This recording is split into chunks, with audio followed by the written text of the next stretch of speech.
They want to reverse Megxit. They want to come back to the UK proper. Harry feels very isolated in America, and here's a killer word: lonely. She's trying to reignite the Netflix deal, and I'm hearing the producers there are not loving her ideas. Harry, I'm told, is already planning his next trip to the UK. I can't help but think this might be a mistake for Charles. It's terrible. What he's doing is indulging this spoiled brat, feeding the monster. Harry's dangerous. This is like the beginning of the end for his reign. The line I'm hearing from palace insiders, from the king, is 3 words.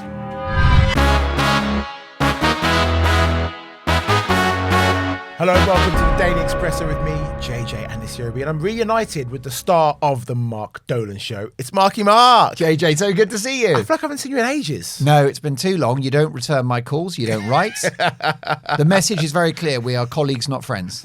That's it. Friendly, not friends. But I'll tell you who is more than just friends.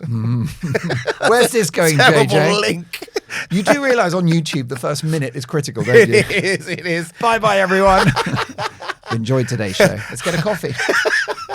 Harry and Meghan. Oh, yes. Mate, turns out, apparently, they want to reverse Megxit. They want to come back to the UK proper. Yep. And it's not surprising, is it? Because they're struggling in the United States. The American dream's over? Most definitely. Both of them. So Harry's got no job.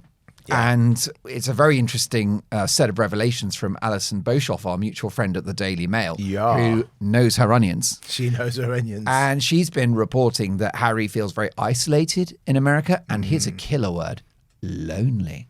Yeah. Right? Lonely. Because he's got no role, he's got no identity, and he's rattling around that mansion with nothing to do. But it's not exactly land of milk and honey for Meghan either. So she's trying to reignite the Netflix deal, and I'm hearing the producers there are not loving her ideas, because all they really want is another documentary about the royal family, which is not forthcoming. And we know that the retail arm has gone very quiet. I mean, when was the last time you heard anything about As Ever? Father's Day earlier this year, they were doing a special Father's Day package deal where you could get some lavender honey and some other bits for breakfast in bed. Lucky dad. Have you ever tried honey in bed? Big mistake. The sheets, I promise you, it was 10 years ago on our anniversary. Sheets are still sticky. But stay focused, JJ, because we have actual news today. Yeah, so they're both struggling in America for different reasons, and they both need to recalibrate their royal credentials. Meghan needs to be Princess Meghan again. And we saw the first taste of this when Harry was in Ukraine for that deranged interview with ITV News, in which he was dressed as a burglar for some reason.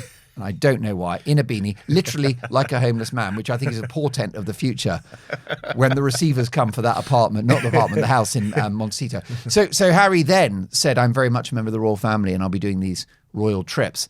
So that was a shot across the bows to say, we're reversing Megxit. What breaks my heart is that the person that brokered that deal is the Queen, Queen Elizabeth, and she's not here to enforce that deal.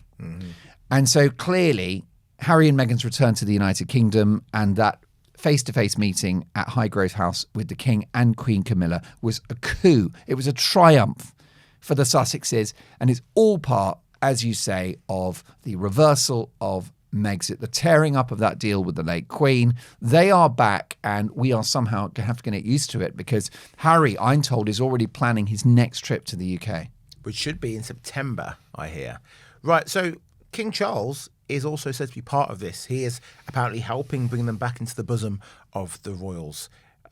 I can't help but think this might be a mistake for Charles, but on the same hand, I also think it is his son, and you've got kids. I've got kids.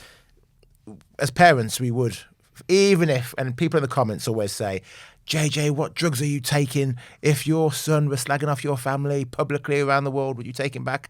Yeah, I probably would. I probably would still take him back. I'll tell you why. Not because I'm a good person, but because I'm a Catholic man, as are you. We have to forgive and move on. Never forget, but we have to forgive. If it was my kid doing this, I probably would take him back now. Like you, I'm a man of faith, fellow Catholic. In fact, I smoked a little incense before we came on air. And it's a legal high. I've never felt better. May God bless you. But that's exactly right. The line I'm hearing from palace insiders, from the king, is 3 words. Blood is blood. There you go. Right? This is the latest 3 words that are bouncing around the corridors of Buckingham Palace. And this is Charles, who has come face to face with his own mortality, which is obviously very, very sad that he got that cancer diagnosis. Now, as we reported 2 weeks ago, I'm hearing that treatment is going spectacularly well. Good. Far better than they might have dreamed, but it's not a cure. But it will be managed for potentially many, many years to come. But he's in his late 70s. Blood is blood. And like you say, it's his son. The other issue is that he's always loved Harry.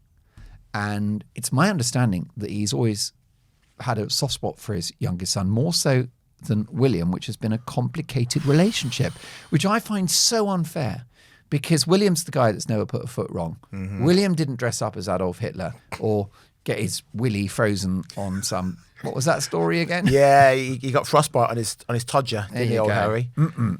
And then sleeping with women in car parks, the embarrassment that guy has brought. And that's before we get to the betrayal of Megxit and the book and everything. And what's William done? Nothing. But to my understanding, that relationship has always been a little tense. And of course, the reason why it goes back to Diana. And it goes back to William's protective instincts towards his mother when she was alive and his feeling that it was Charles that had the affair. And there's a quote from the Hugo Vickers royal biography about the royal family, in which William is quoted as saying to his father, when he was a little boy, "Daddy, why do you always make mummy cry?" Okay. Gosh, so what you've got with William, he took his mother's side a lot, which, by the way, must give him amazing peace now. Knowing that she's not there, but he had her back because she was very isolated at that point. Yeah, I mean, she had the entire machinery of the firm against her and most of the press as well. So William and Harry, that relationship is very complicated, and but what is my understanding is Charles he can't say no to Harry. That he indulges Harry. It's the baby of the family. The baby is always sweet. Are you the baby? I am the baby. I'm overly indulged by my sisters. You got 2 beautiful sisters, haven't you? I have. And then they spoiled you, basically. Completely. Yeah. And I'm the only boy. Oh, my goodness. Yeah. And then Mum wanted a boy, right? There She went a 3rd time. Yeah. For the golden prize. Yeah. Yeah. Because I heard that your mother the relationship with your father is what I've been told. Insiders at Anisiobi Towers have told me that your mother and father, it was didn't really work in the bedroom, but too much honey in the sheets, so it was impossible to get out of the bed. It's like glue. It's like adhesive here. But I'm told Mrs. Anisiobi said, "Come on, Dad." I don't know why she called him Dad. I called him Daddy. Inappropriate. One last push. Give me a son, and we never have to do this again. Is a direct quote. But yeah, so that's it. Charles does love Harry, but it's terrible because what he's doing is indulging this spoiled brat, okay, feeding the monster. Harry's dangerous. Yes, he is. But if he comes back into the royal fold, they can deactivate the bomb from within, and they can take away his brainwashing that he's had for the last few years and make him assimilate back to the royals. And this would be Harry's final chance. This would be the last time he's welcomed back. If he steps out of line again, then I think no one, even me, I won't be able to defend that. I'd be saying, I may be a Catholic, but even I can't forgive him for this. You got to go. But we've been there so many times, and I love your forgiving nature, and it's the only way to live life is to forgive, because bitterness does nothing for you. And what is it when they say resentment? It damages the vessel that it's contained within rather than the person it's aimed at. And, you only hurt yourself by being bitter and angry. And you try to move on. But, I mean, even following this Highgrove House meeting, which was attended by Harry, Meghan, Archie and Lily, we're hearing about it in great detail in People magazine. Well, People magazine, as you know, is the mouthpiece of the Sussexes. It's literally the propaganda arm of the relentless and ruthless Sussex public relations machine, which never sleeps. And we're hearing, as you mentioned, that Meghan's very sad about how it all played out on her UK return. Yeah. And how painful the whole thing is. Now, why are we hearing about that? Well, because in my opinion, Meghan, through her PR people, is feeding this back into the press. So a leopard doesn't change its spots. You're right about Harry's brainwashing. If we could get Harry on his own, and I will say that I don't know what you think, but it's my view that he only ever looks happy when he's in England. Everything is digital now, isn't it? Your money, your photos, even your loyalty card at the coffee shop. So there's something quietly brilliant about owning one thing that isn't on a screen. Real gold bullion. The weight of it, the shine, it's just a lovely thing to hold. The Pure Gold Company, which was voted the UK's best gold broker, makes owning physical gold really simple. Tax-free gold coins from the Royal Mint with friendly one-to-one guidance from your first question to final delivery. There's no jargon, no pressure, no call centre queues. It's insured to your door or stored in a secure professional vault. So visit the Pure Gold Company today and tell them JJ sent you. I think, and again, the Sussex squad who dislike me for my honesty about this are going to be angry at this. I think Harry looks happiest when he's not with Meghan. Yikes. Yeah. I think when we saw him go to Nobu or whatever it was in Beverly Hills, he'd driven Correct. Oh, he 3 had a great hours. time. Yeah, Yeah. had a wonderful time. When you see him with his mates, he looks happy. Correct. And he can be himself. he can be himself. Yeah, he can be this. I don't want to call him a loser, but this man who doesn't work. He's kind of a bum. Like let's be frank here. He is. If I was out of work and I've got 2 kids to support and I'm saying, no, actually I don't want to have a real job. I just want to do charity stuff. Well, that's great, but what's your job? I'm a father and I'm the Prince of England. No, that's not a real job, mate. That's not a real job. Come on. We're all fathers. We all work. But he seems happiest when he's not with Meghan, unfortunately. Most definitely. And we saw his appearance on the Joe Marler podcast, which, again, I mean, okay, the jokes were cringeworthy and some of his remarks were highly inappropriate for the son of the King of the United Kingdom. But it was Harry cracking jokes. It was Harry being the guy that we knew back in the day. A bit politically incorrect. Yeah. A little bit of blokey humour.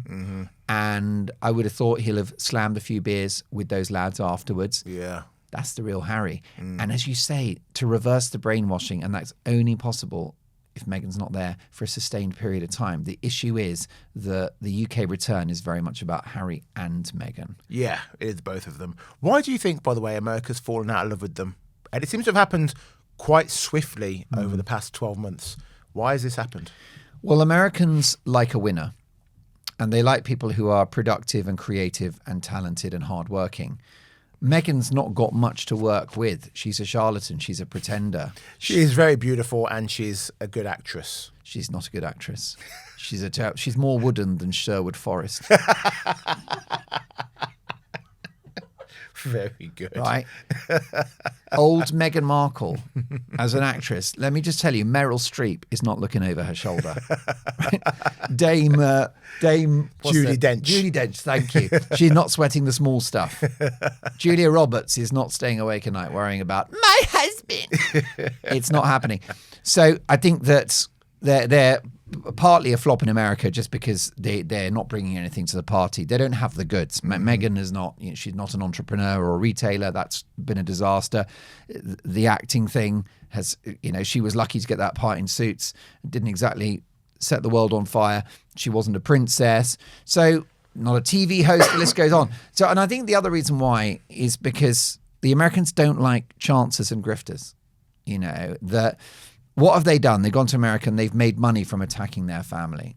And the Americans, they're very entrepreneurial. Money's important in America and success. But family's important too. And they've seen Harry and Meghan pour a bucket of the brown stuff over Charles and Camilla and William and Catherine. And the Americans can see that for what it is, which is cynical and unkind and traitorous. Well, what does this mean for William? He's going to be king regardless. Oh, it's a disaster. Yeah. Oh, this is a living nightmare for William. Yeah. This is like the beginning of the end for his reign. And the reason why is because King Charles, by being kindly and never being able to say no to his favourite younger son is creating a bear trap for the future King William and Queen Catherine. Why? Well, because what you're allowing Harry to do, and Meghan, is create a rival royal court. They can't really do that if they're stuck in Montecito.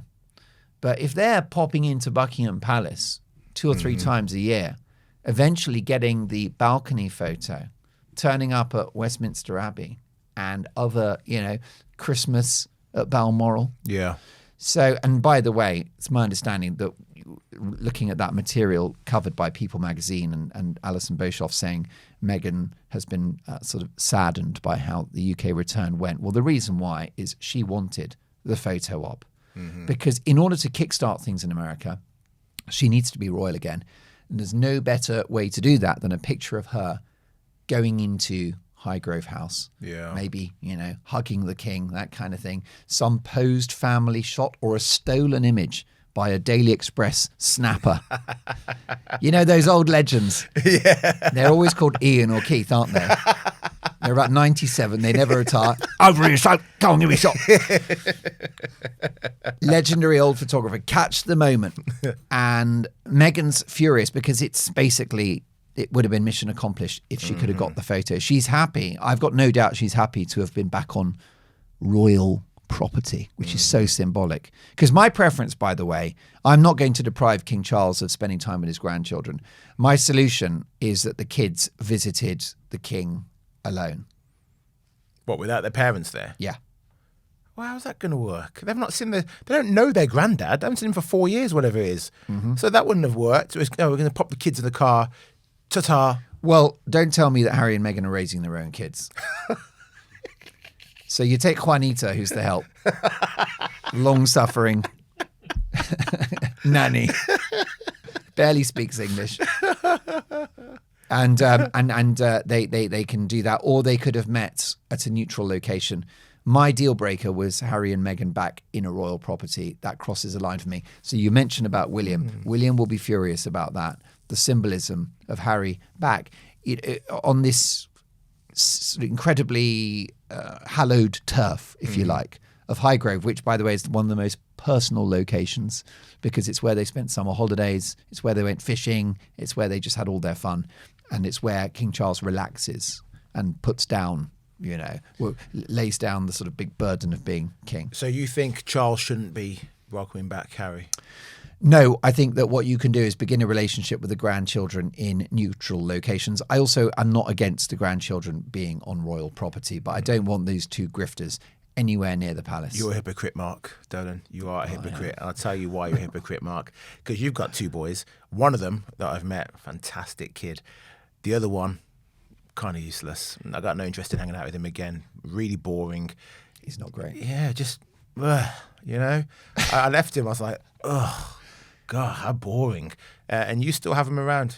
I do. I've got 2 kids. For their own protection, I've changed their name because I care about their privacy, unlike Harry and Meghan. I call them Elton and Bernie. And Elton's an amazing guy. And Bernie great. Is just, he doesn't pop. He doesn't. He doesn't pop. He's just there. No. It's like you meet him and then you immediately forget the encounter. It's like I'm having a conversation with you. Correct. He enters the conversation and leaves without me really noticing that he was even there. I know. Do you know what I mean? I've wondered if he's AI. Because he's so, you know what I mean? But you're right. What would I do? I would, with that level of traitorous behaviour, there will be a relationship, but you're not getting back in this house. That's a shame. It's a red line for me. Fine. Well, thank you for watching this episode. We're not done yet. I'm just saying thank you because we here at the Daily Expresso are officially the most watched daily news podcast on all of YouTube. And that's thanks to you, whether you're watching us from America, Australia, South Africa, wherever you're watching from, because we've got people all over the world watching. Thank you for making us the number 1. Thank you. Thank you. And subscribe, like, comment, all that stuff as well. Hit the hype button. Now, I want to congratulate you on that. And the reason why it's going so well is because you're an extraordinary journalist and presenter. Oh, Marky. And honestly, mate, you're killing it. Ah. There's a guy called James Walker who thinks it's down to him. He's the executive producer. He's the reason why we don't make any money because Yes. he creams off all the cash. Skimming And it. we get like a basic stipend, Yeah. which barely pays the bills. Indeed. He is the Prince Harry to our Meghan Markles. Too We're- right. We're bringing in the cash and he's just spending it. And he's also ginger, like Prince Harry. So he makes Prince Harry look like a dependable, decent man, actually. Oh, he does. He does. Responsible. But but let's just go back on what you said before about Meghan Markle, because the other report coming out about her is that she is feeling a lot of sadness that when she came to the UK, she couldn't be with Harry on these public charitable trips of his. She wants to support him, and she wasn't able to because of the whole Ravak situation. Well, who's stopping her? I mean, do they have armed security when they're at their Portugal house, which, by the way, they can't afford? No. $9 million for that place. I mean, they're spending like it's going out of fashion. No. Do they have armed cops when they're in New York or when they're in Los Angeles? No, they don't. Yes, they have security and it costs $4 million a year, and I realize it's a big burden. No problem. Well, don't leave the royal family, because when you're in the royal family, it's free, isn't it? But yeah, this sadness thing, I mean, it's crocodile tears. You don't believe it? Well, I think there's a truth to it, and it's because Meghan didn't get the photo. Yeah, okay. And that would have been the mic drop, I'm back. And also, it just demonstrates you can't do business with these people because, that is an amazing honour to go to Highgrove House and to get back in after everything they've done. And for all of these stories about what happened and how Meghan feels to appear in People magazine, I mean, you put two and two together and you get four, don't you? Yes. Okay. Well, interestingly, in this People magazine piece as well, they said that it's Meghan who lets Harry lead when it comes to the UK and it comes to his family. According to People, Meghan doesn't have anything to do with it. She just does what Harry says in that situation. Which, if true, good. We can't blame her for it then. This is Harry's fault. Harry chose to not have her on the trips to the charitable excursions because he's scared of her the security. Same for the kids. And yeah, Harry's the one who's taken the lead when it comes to family matters in the UK. That is a lie. And I can't believe you've fallen for it. Because you're an elite level journalist, you're the seeker of truth and justice. Right? You cut through the BS on a daily basis. Yes. And yet you've fallen for the oldest trick in the book, which is the idea that Harry has any agency whatsoever. Good luck with that. You think Harry's got agency? Let's not forget the catchphrase of their wedding in the run-up to it was, what Meghan wants, Meghan gets. And we've had that ever since. Meghan's a control freak. She decides everything. She stage manages the whole thing. It's my view that she ghost wrote Spare, because Harry didn't write it. He doesn't do sentences. The best you can hope for is a few ideas sketched out with a crayon. Pretty pictures. I've got ideas here, illustrations of ideas.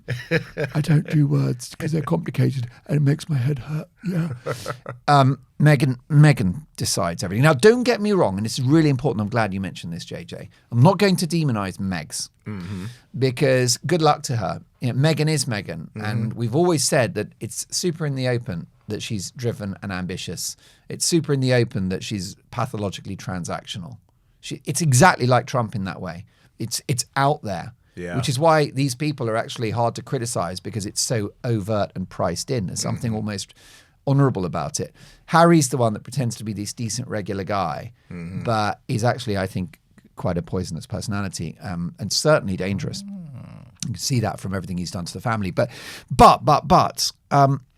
Meghan is definitely into control and she is stage managing the whole thing and Harry takes her lead. So when she says, or when you're hearing through their people that Harry's front and center, that's her. That's like a misdirection. So you don't realize that she's the one in charge. She wears the trousers in that marriage. Proof of that, look at the terms of Megxit. This was about having a normal life outside of the royal family. If Harry had any agency or any input, would he be in California, an hour from Hollywood, which is the capital of entertainment on the planet? Would he be neighbours with Gwyneth Paltrow and Oprah Winfrey? I don't think so. Yeah. If Harry had agency, it would have been a different lifestyle. We know that Charlotte Griffiths has revealed that Meghan pretended to be looking at houses in South Africa after Megxit because she knew that's what Harry wanted. And then, surprise, surprise, they wind up in Hollywood. So again, this is, the UK return.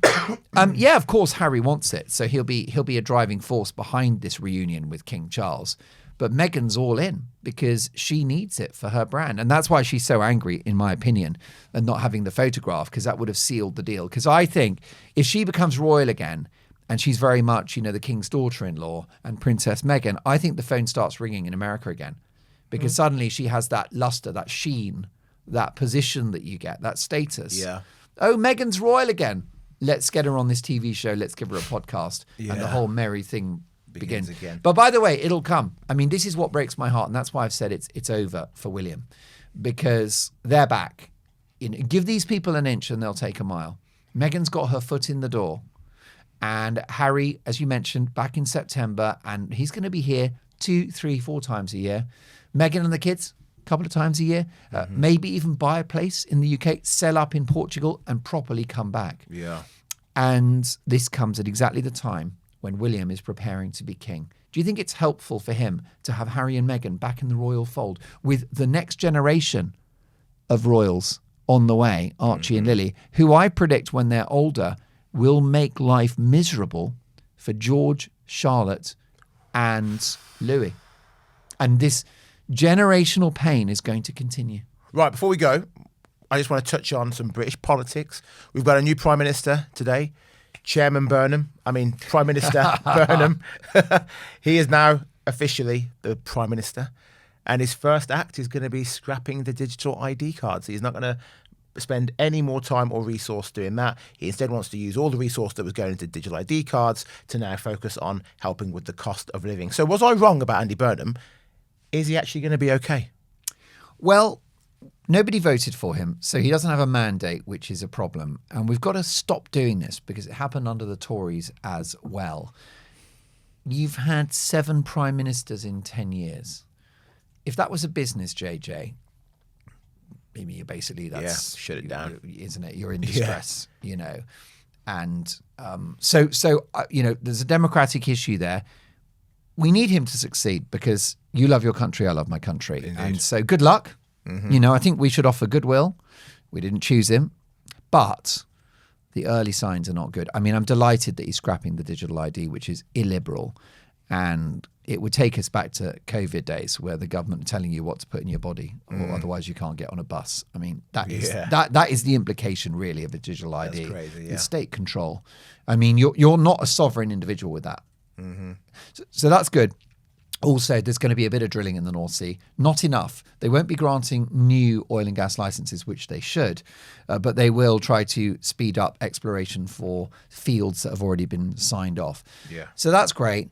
But the issue is, for those outside of the UK, if they don't know, Britain is broke, isn't it? Yeah. We borrowed in the region of $30 billion in the month of May alone, just to keep the lights on.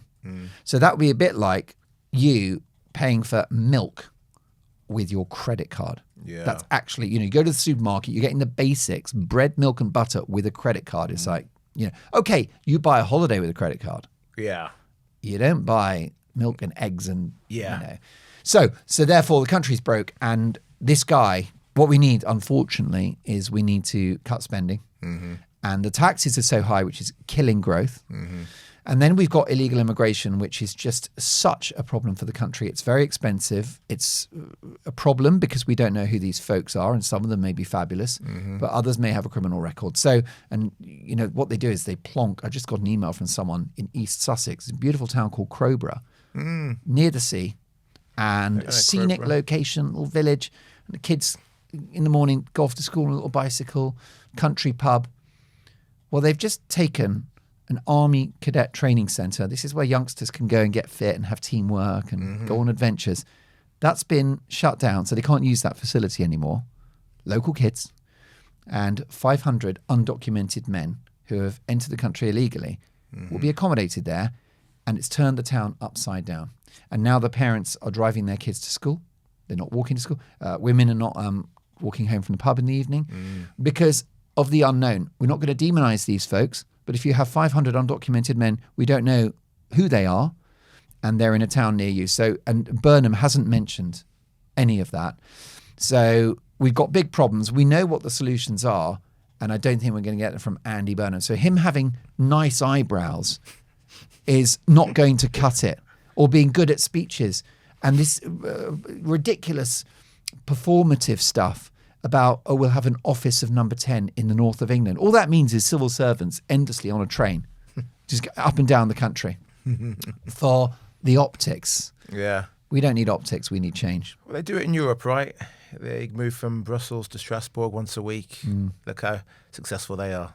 That's a joke. They're not successful at all. Exactly. They're losers. But we wish him well. Good but luck, I just Burnham. think the omens. What do you think?